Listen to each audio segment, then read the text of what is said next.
कहाँ हो रमा? पूरे घर में खोज लिया और तुम यहाँ छत पर भीगी हुई बैठी हो।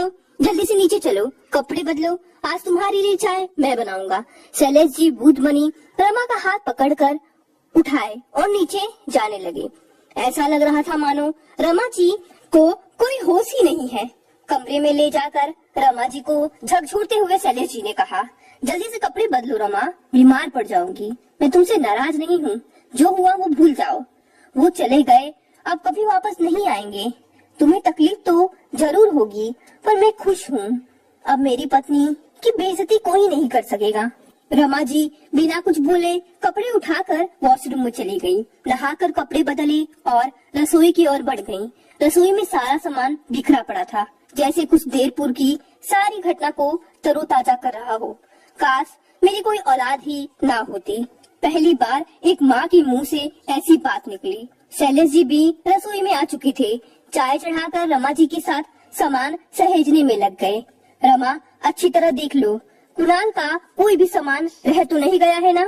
जो भी उसके ससुराल से मिला है या जो कुछ उसने खरीदा है, एक एक सामान उसके मुंह पर फेंक कर आऊंगा। बदतमीज कहीं का। जरा सा शऊर ने अपने माता पिता से बात करने का जाहिर हो गया है बीवी की सह पाकर। बुदबुदाते हुए शैलेश जी अपने इकलौते मन्नत से हुई संतान को गाली दिए जा रहे थे। क्या कमी कर दी थी? सब कुछ तो हमारे बात उसी का होता, फिर अभी से ये क्या जिद करने लगा था? घर अपने और बहू के नाम करवाने पर तुला हुआ था। मैं तो ममता में अंधी होकर भी कर देती, जो बहू की बात कानों में ना पड़ती। अच्छा होता हम बे औलाद ही रहते, ये दुख तो ना झेलना पड़ता। शैलेश जी के कंधे पर सिर टिकाकर फूट फूट कर रमा जी रोने लगी। रमा, दोस्त शायद हमारा ही है। अपने बेटे की हर मांग बिना कुछ सोचे समझे जो पूरी करने चले थे। आज जो मैं वक्त पर ना आता, हम अपने ही घर से बेघर हो गए रहते। तुम्हें कह दे रहा हूँ, अब भूल से भी उस नालायक का नाम न लेना। शादी के 10 साल बाद हुआ था ना, बस तुम उसके बाद के सारे साल भूल जाओ। पहले वाले 10 साल याद करो, जब सिर्फ हम दोनों साथ थे। शैलेश जी बोले। शैलेश जी चाय लेकर बाहर बरामदे में रमा जी के साथ जाकर बैठ गए। कृणाल और उसकी पत्नी कृतिका की बातें अभी भी रमा जी के मस्तिष्क में हथौड़े की चोट दे रही थी। माँ, ये घर तुम्हारे नाम है ना? ऐसा करो, ये घर हम दोनों के नाम कर दो। कृतिका से यही कहकर शादी किया था कि यह घर मेरा है। अब वो कहती है, रहने दो, ये घर तो मम्मी जी के नाम है। जब तक ये घर उनके नाम पर रहेगा, मुझे उनकी हर बात माननी पड़ेगी। मेरा है ही क्या फिर? तुम्हें कोई एतराज तो नहीं ना? कर दोगी ना हमारे नाम? पर बेटा, बिना तेरे पापा से पूछे कैसे कुछ कर सकती हूँ? फिर घर के नए पेपर बनवाने होंगे, रमा जी ने कहा। उसकी चिंता मत करो माँ, हमने सब बनवा लिया है, बस तुम्हारे हस्ताक्षर ही तो चाहिए। जाओ कृतिका, वो पेपर ले आओ, कुणाल ने कहा। कृतिका पेपर लेने गई तो उसे मिल ही नहीं रहा था। तब उसने कुणाल को आवाज दिया। पेपर मिलते ही कृतिका खुशी से उछलते हुए बोली, कुणाल, मैंने तुमसे शादी इसी शर्त पर की थी कि घर मेरे नाम करवा कर इन दिनों को यहाँ से निकाल दोगे। मंजूर है ना?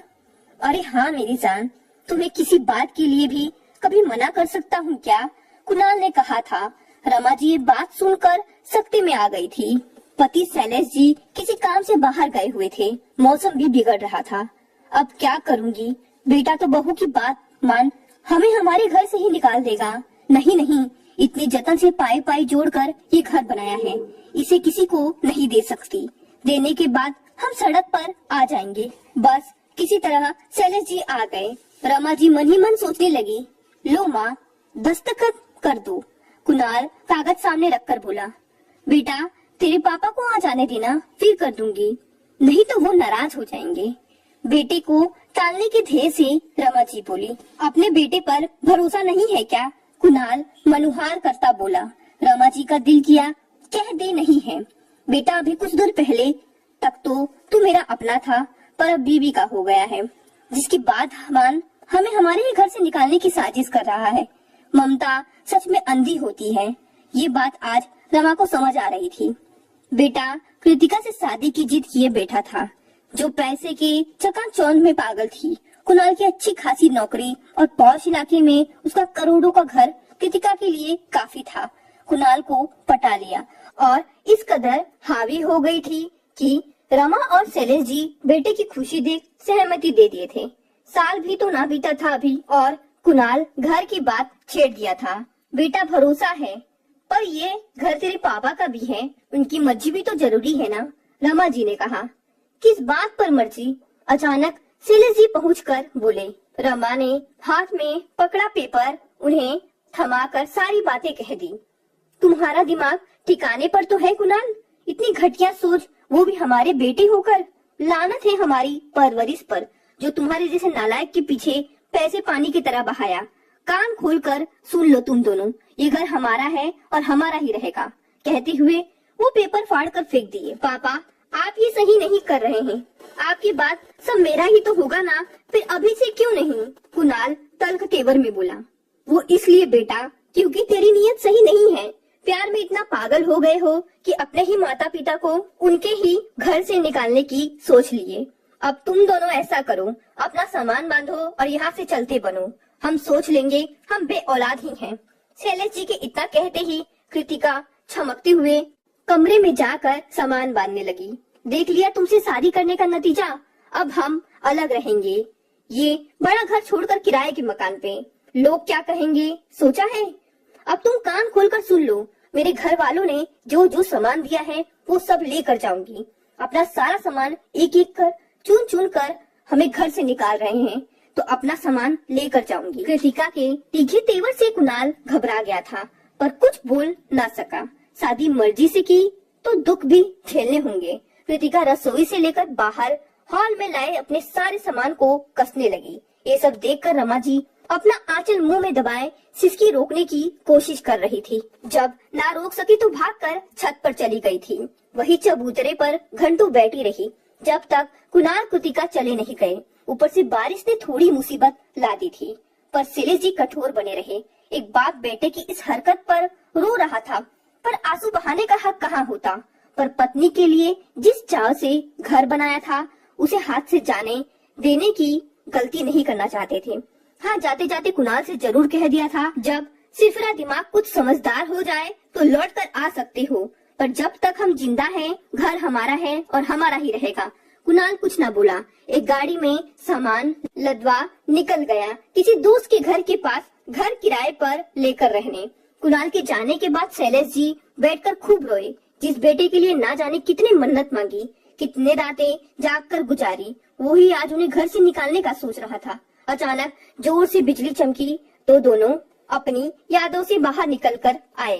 एक दूसरे का हाथ पकड़कर बोले, कभी कभी जिंदगी बहुत कुछ सिखा देती है, पर इतना यकीन है वो हमारा बेटा है, एक दिन लौट कर आएगा। बस उस दिन का इंतजार करना होगा, और ना आए तो क्या हुआ, हम है ना एक दूसरे के लिए। शैलेश जी और रमा जी फिर से जिंदगी जीने की कोशिश में लग गए। बेटे का मोह छोड़ नहीं पा रहे थे, पर धीरे धीरे संभलने लगे। कृतिका बहुत समय तक कुणाल का साथ नहीं निभा सकी, उसे लग्जरी का शौक था। यहाँ तो शैलेश जी घर खर्च करते थे, अपना घर था तो ना किराए का टेंशन था ना किसी और बात का। अपनी कमाई खुद पर ही उड़ा रहे थे, पर उधर जाकर कृतिका को दिक्कत होने लगी, अनबन की स्थिति आने लगी। थक कर कुणाल कृतिका से अलग हो गया, लौटकर वापस माता पिता के पास आ गया। देर से ही सही, समय रहते उसे कृतिका के प्यार के झांसे से मुक्ति मिल गई थी। उसने माता पिता से अपनी गलती की माफी मांगी। अपने इकलौते बेटे से आखिर कब तक नाराज रहते, उसे माफ कर गले से लगा लिया, और इस बार अपनी पसंद की जान पहचान की लड़की को कुणाल के लिए चुनकर उसका विवाह करवा दिया। वक्त के साथ साथ कुणाल भी कृतिका को भूल वनिता को अपनी पत्नी स्वीकार कर इसी घर में माता पिता के सानिध्य में रहने लगा। दोस्तों, आपको ये कहानी कैसी लगी? कहानी पसंद आई तो इसे लाइक और शेयर करें और चैनल को भी सब्सक्राइब करें। धन्यवाद।